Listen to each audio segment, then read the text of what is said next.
Welcome! In front of me I have Garmin Venu 4 and I'm gonna show you how to turn on this watch.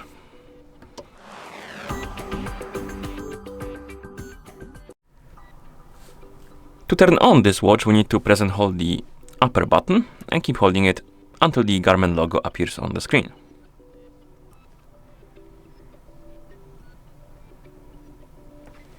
Once the logo appears, you can release the button and wait until the watch is done booting up, which will take a few seconds.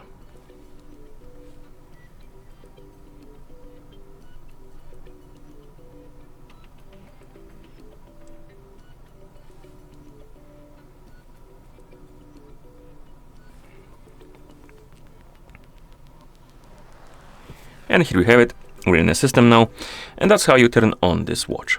Thank you for watching. If you found this video helpful, please consider subscribing to our channel and leaving a like on the video.